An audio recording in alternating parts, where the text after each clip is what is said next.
schedule ni Pangulong Junior today? Nako, Manong Ted, nagkansela nga eh. Dapat kasi ngayong umaga meron siyang pupuntahan na mga naapektuhan ng baha dyan sa Navotas at saka dito sa may Manila. Pero hindi binigay sa amin yung dahilan bakit nagkansela nung pagbiyahe. So baka may ibang gagawin ngayong umaga. Pero this afternoon, meron daw siyang haharapin na courtesy call sa Malacanang Okay. ng United Nations Secretary General. Okay. Magandang araw po sa inyo mga banateras. Ako po si Banat Girl. Ito po mga banateras, panoorin natin ito at sabay-sabay po tayong mag-react sa comment section. Alright, panoorin na po natin ito mga banateras. Mag-comment po kayo sa comment section at huwag po ninyong kalimutan mag-subscribe, i-like at i-share ang ating video. I am not Filipino for nothing. Mahalin po natin ang Pilipinas. Ito na po. Yan po. Nagbubulyawan.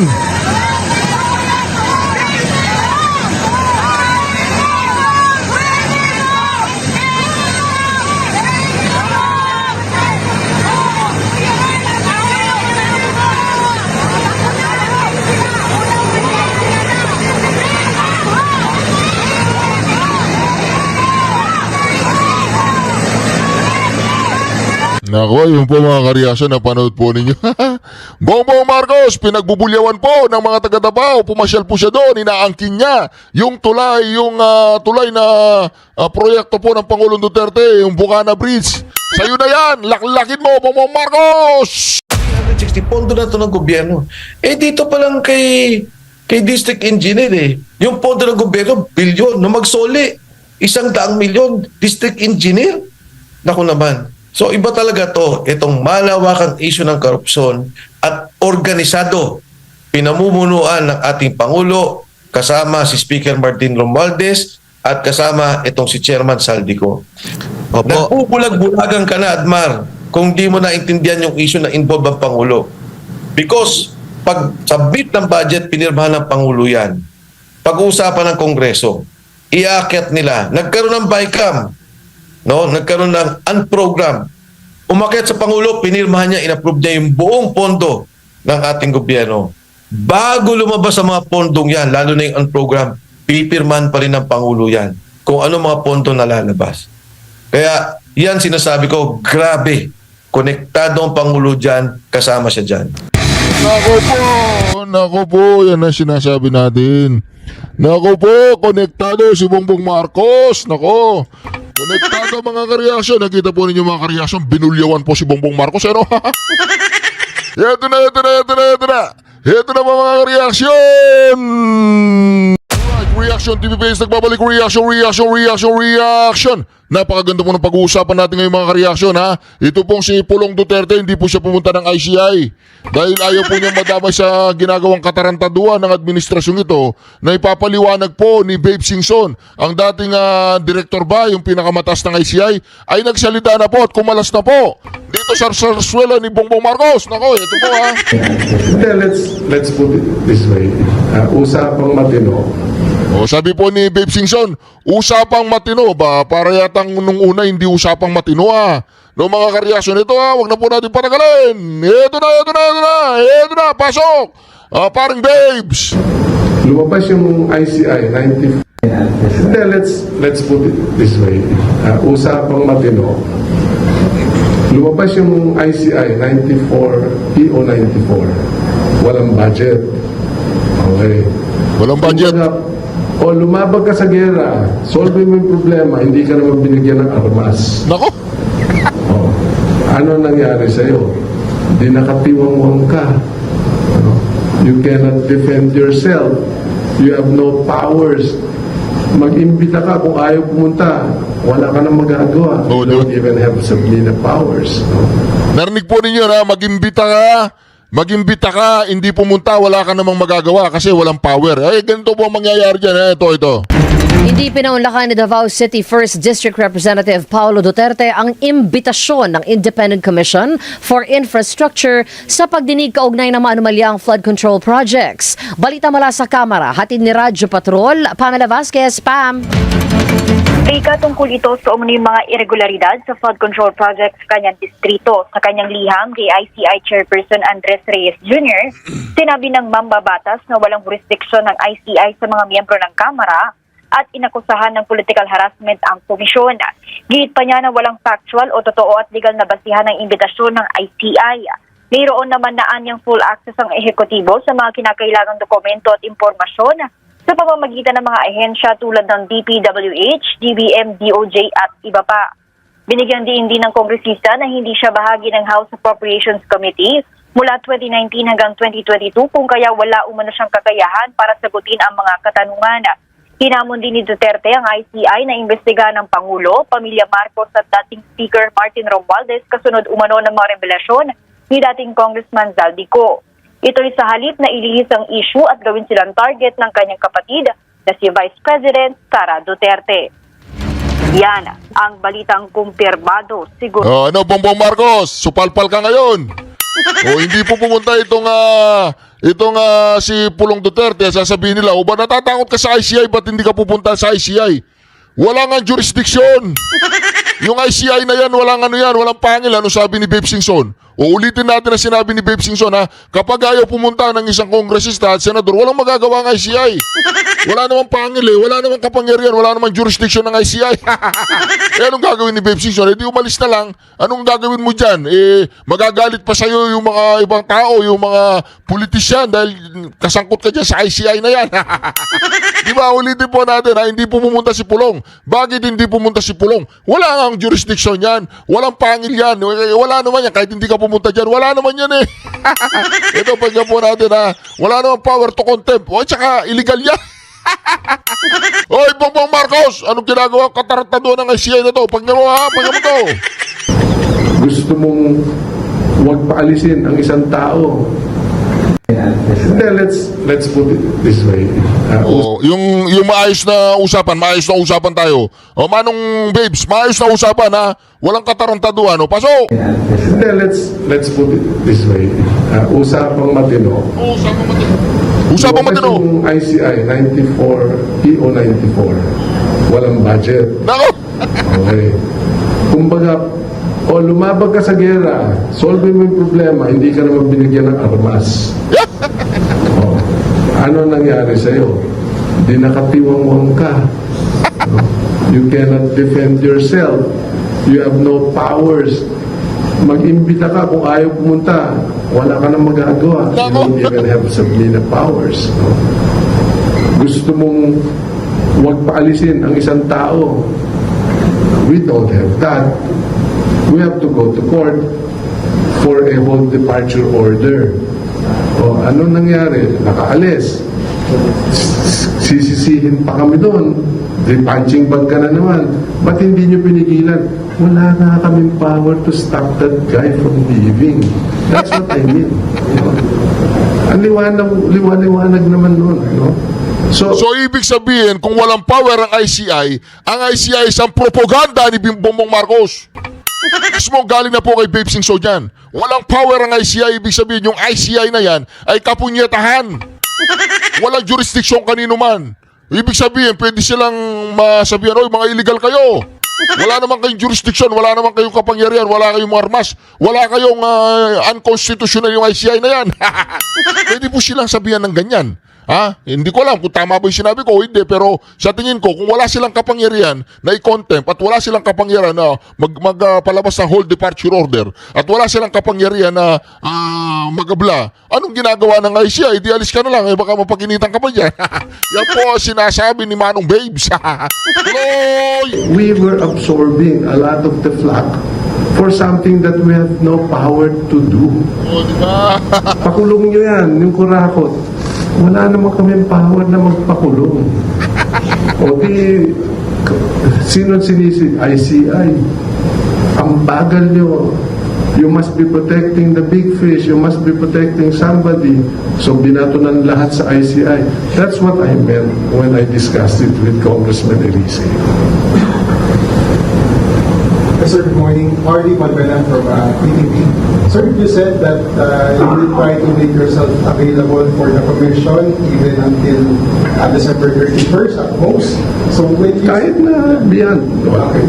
So, Mas- sir, I'll just ask, will you still be attending the upcoming hearings? No more. No more. Redundant na ako. Ano naman pakialam ko dun sa magtotoga ka pa, hindi na lang. Okay. So, for example, sir, like yung hearing ni Congressman Sandro Marcos, hindi na po kayo mag-participate? No, but whenever he comes before the 15th, I'll still be around. Pero sa hearings po, wala? No, even in the hearings up to the 15th, I'm still obligated as a member of ICI. I'm still a commissioner until the 15th. Midnight of the 15th to be exact. So, sir, just to clarify that, yung lahat ng hearings na naka-schedule before December 15 ay I have to attend. I am committed until the 15th of December, midnight. Yes, sir. Good morning. Johnson po from BDSC. Of course. This morning I talked to Mayor Benji Matalang. He said as early as November, may decision na po kayo to resign. Is that true? Well, because I have been discussing my work here, I can complete in 3 months. So, maliwanag yun. 3 months. September, October, November, December. 4 months na nga yun.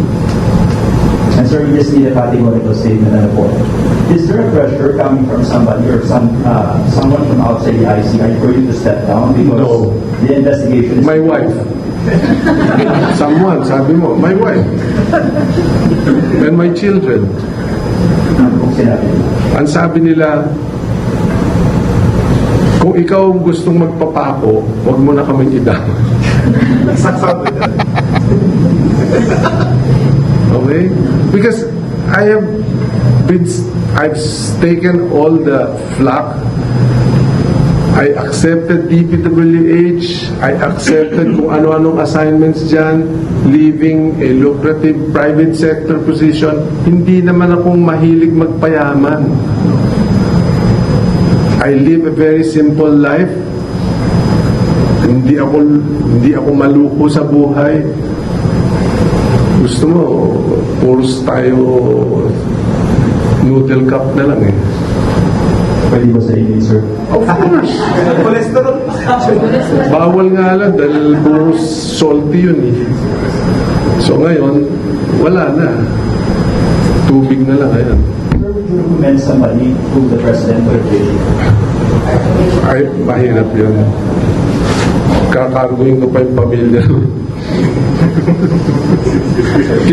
I did not even bring a full-time staff here because precisely my timeline was 3 months. Pag ganang ang daming gusto mag-volunteer, we want to be your staff, etc. Unang-una, iiwanan mo yung sweldo mo. Wala naman kaming sweldo ibibigay sa'yo dito. No? O paano, di kailangan pakainin pa kita. So, you don't see any staff that I have. Sir, that's na lang. After your ICI stint, how do you plan to spend your time outside ICI? I still have a lot of things in my personal advocacy. And I want to be able to get my private life back. Lang. Thank you. Good luck. Sir, has anyone threatened you? Any may security threats to kayo, pamilya? Wala. So far, ha?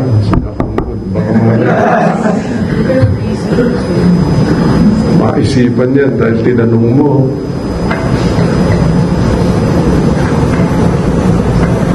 That's it. Last two. Sige. So you mentioned in an interview that you're investigating AS Bersamin and Secretary Pangandaman. Sa interview ko po bago pa sila mag-resign, ano yung freedom sa investigation? Well, lumalabas na yung mga pangalan kasi. No? Alam nyo naman yun. Adrian Bersamin, Olaivar, Pangandaman, Parang hindi nyo alam. Pero sure may investigation na kayo kay DSR sa case at tracing mga tao. We were hoping to invite them because my sense is mahirap to charge without sufficient opportunity for whoever's accused to give their side. Of course, and as I said, engineer ako.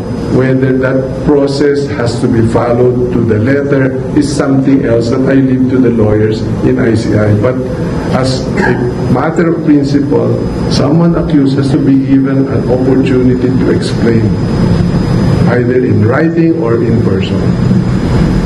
Secretary, good morning po. Isip po of DZMN.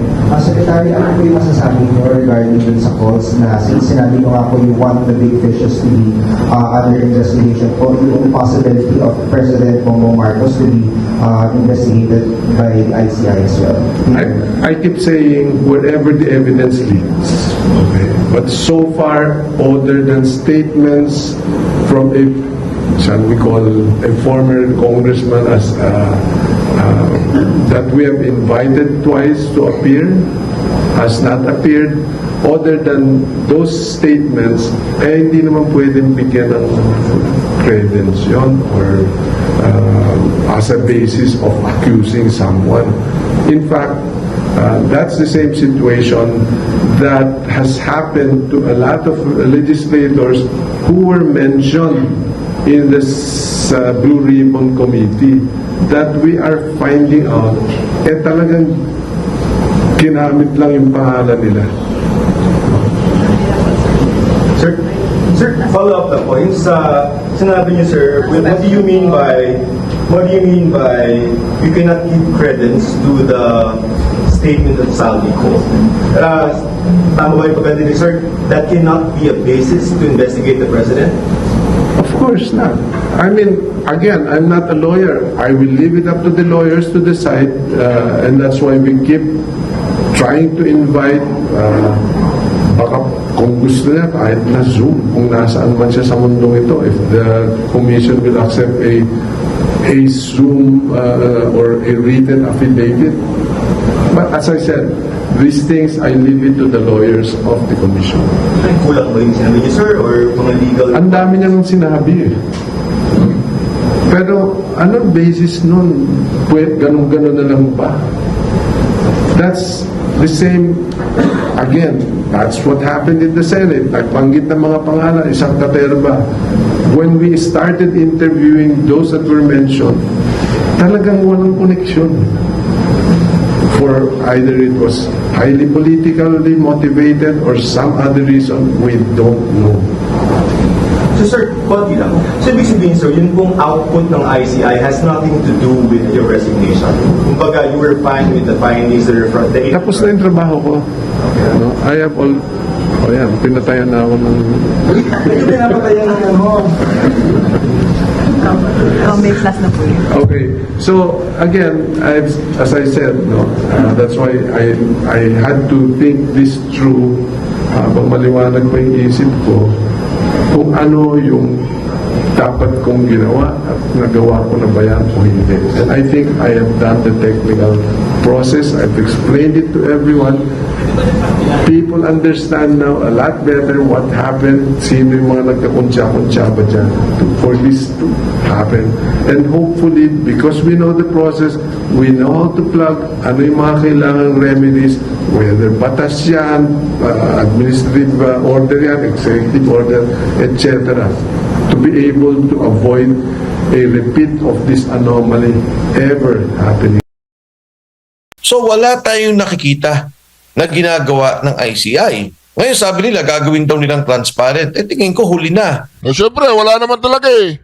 Walang kapangyarihan, walang pera, wala. Ano yun? Palabas, sarsuela. Tagapaglinis ni Bongbong Marcos, taga-washing machine daw eh. O yan, si Babe Singson, sumama sa kanila. Nauna pa dyan si Mayor Magalong. Ayun, nag-aalisan din. Talagang wala, mali eh. Ako yung sinasabi, walang kapangyarihan. Hindi.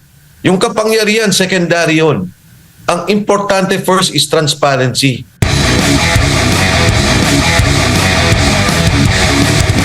una sa lahat, wala akong alam sa ICI. Dahil wala akong nalalaman na ginagawa ng ICI. Kung hindi, kung ano lang resulta nung ginawa nilang investigation. Pero the investigation itself, wala akong alam. Dahil in the first place, yan ang reklamo ng maraming tao. Walang transparency. Unfortunately, yung ating Senate Blue Ribbon Committee hindi din nagtuloy-tuloy sa kanilang investigasyon. Yun ang reklamo from day one. Na kung naalala natin yung rally na ginawa ng ating mga kapatid sa Iglesia ni Cristo, sabi nila, teka lang, ituloy ninyo yung Blue Ribbon Committee and make the ICI investigation transparent. At yun din tingin ko yung pananaw ng maraming tao. Ngayon, itong ICI, wala talaga akong nalalaman dyan except for 2 weeks ago.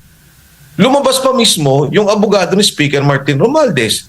Ang sinabi niya na gumawa na ng report ang ICI, ni-refer na sa ombudsman at wala silang kaso at wala silang liability whatsoever in the flood control scandal. Tapos, ang narinig ko na lang, may referral na gagawin tungkol dito, may referral na gagawin tungkol dyan.